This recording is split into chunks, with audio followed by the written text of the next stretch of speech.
That happened in Minneapolis between police and a 22-year-old man inside a downtown apartment. Amir Locke was shot Wednesday morning and a loaded handgun was recovered at the scene.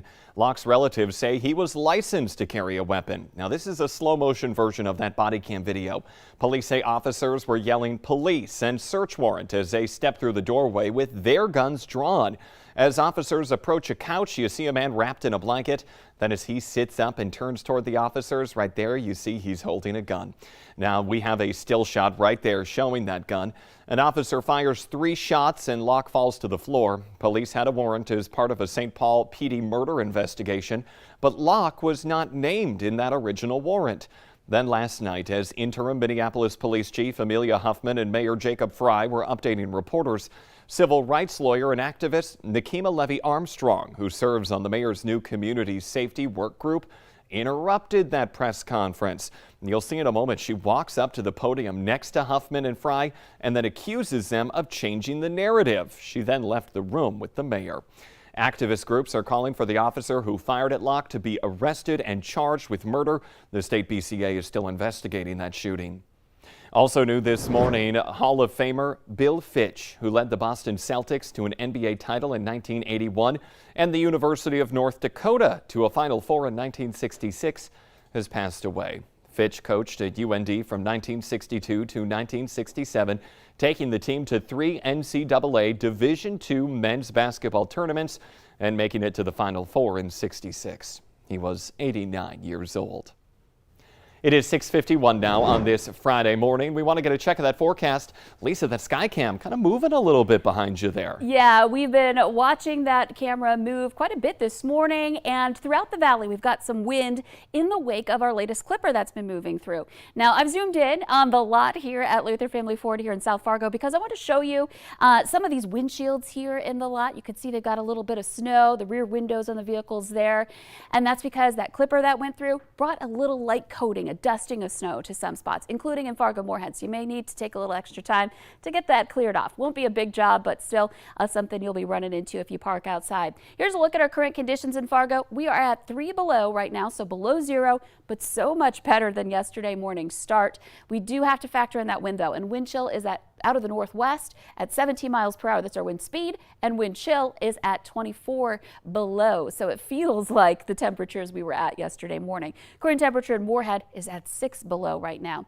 In Grand Forks, our view there looking pretty good. We've had a little bit of blowing snow there as well. We're at 11 below in Grand Forks, and wind is northwesterly at 17. And we do have that wind chill down to 35 below in Grand Forks. Some of us have been in this range, especially northeastern North Dakota, throughout the morning, and even down to 40 below in some instances. So again, a cold start to the day.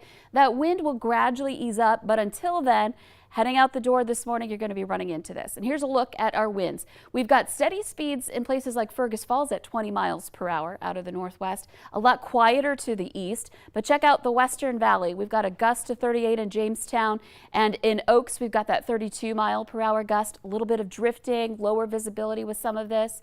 And then in northeastern North Dakota, some steady speeds into the teens there as well. So that's enough to bring down those wind chills here this morning.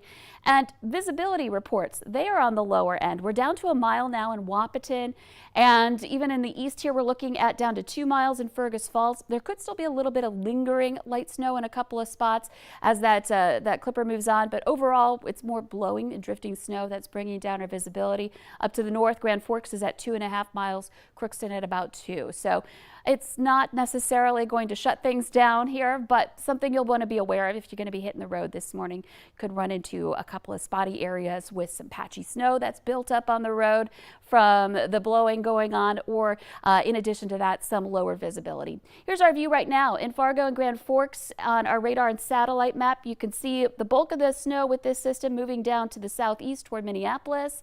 And we got to look a little farther northwest at our next system, the next clipper taking shape northwest of us into Canada, and that will be making its way toward us today. Here's our planner. Expect temperatures to be basically holding steady through the day. That northwesterly wind just going to keep our temperatures down here.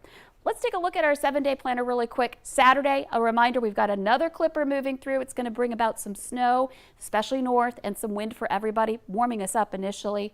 We cool down behind it. That's the story this season.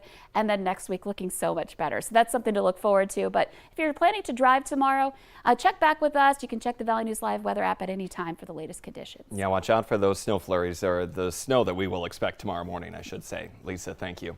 A passerby saved a North Dakota man from what could have been life-threatening injuries on a 20 below zero night. The Highway Patrol says 25-year-old Jesse Schultz of Enderlin crashed his car yesterday morning around 2 near Sheldon. He was thrown during a rollover and laid in a ditch for about 3 hours until someone spotted him. Schultz is in a Fargo hospital with serious injuries from the crash and cold exposure. He's also facing a DUI charge. Some people in Halstead, Minnesota are wondering why the man who police say was at the center of a brutal assault this week wasn't already behind bars. 32-year-old Jeremy Costi is accused of breaking into a woman's apartment and assaulting her, and then later breaking into another apartment and attacking the man inside. The woman had to be flown to a Fargo hospital with serious injuries, but is expected to survive. Court records show since 2015, Costi has been convicted 3 other times of various assaults, including smashing a pistol into a man's head and then firing a gun at him. Costi was on probation at the time of Wednesday's assault and had a warrant out for his arrest. He is expected to be in court today. In our consumer alert this morning, if that special someone in your life is a fan of flowers, you might need to find an alternative gift this Valentine's Day. Experts say supply chain issues, weather, and a global flower shortage are impacting florists. The fan favorite red roses are going to be hard to come by this year. There's also a glassware shortage. That means vases are hard to find. You can also expect to pay more for the arrangements because of all those issues. The Fargo Dome is getting fired up as Monster Jam 2022 makes its highly anticipated return to Fargo. That's where we find the Valley Today's JC Dodd joining us live this morning with a sneak peek of this weekend's events. Good morning, JC. Oh, nice. Good morning, Jordan. We've been talking all morning, and now the time has finally come. I'm going to climb up in this massive megalodon, but first I'm going to hand the microphone off to its driver, Bernard Light. Now, Bernard, talk about this year's tour, highly anticipated, and the rivalries that are expected. Well, I mean, where can I start? For one, we're here in Fargo. This is our 4th stop, and we're super excited to get things started.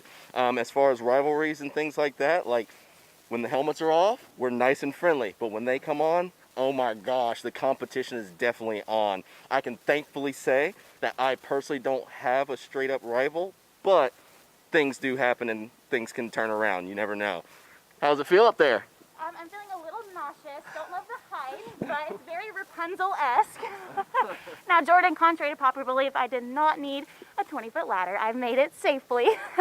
Now, Jordan, I know you're ready. This has been what we've been waiting for all morning. Let's get this engine going. Are you ready? I'm going to tuck in. Now, it's going to be loud, so prepare yourself that you're at home. 3, 2, 1.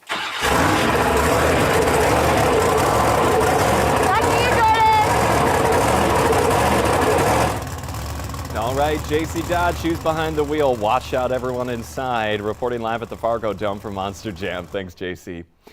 Minnesota has now weighed in on what to name the next fleet of snowplows. We will go from big trucks to big plows. 22,000 ideas were submitted. The top 50 went up for a vote. Among the top vote getters, no more Mr. Ice Guy, Control Salt Delete, and Betty Whiteout. Each district within the state's transportation department will get one of the plows. Northwest Minnesota's is the Blizzard of Oz. We're off to see the blizzard. And the one in the Moorhead district is called the Big Leplowski. Overall, the most vote getter, though, Betty Whiteout. Very appropriate. Time for the therapy dog to move over in Arizona. A mini cow is now stealing that spotlight. This is Miss Dolly Starr. She's been milking all of the attention by making visits to the centers for adults who have cognitive challenges. Dolly's owner started her mission after her own father ended up in memory care. The longtime ranchers seem to respond in a positive way to that mini cow. Now that is a little bovine therapy there for some behavioral health, you could say. Beautiful cow, and they love to feed it marshmallows, the residents do. I'm sure she also has a few other more high protein food meals, I should say, when she's not making people happy. Remember that Today Show and CBS Mornings are just about to start, but the Valley Today rolls on. We'll have more live up-to-the-minute news and weather coming up for you on the Fargo CW. You can catch the opening ceremony of the Olympics on KVLY. We'll also have all of your Olympic coverage there starting today into the weekend and next week. Otherwise, we will see you right back here tomorrow morning. Have a happy and safe Friday.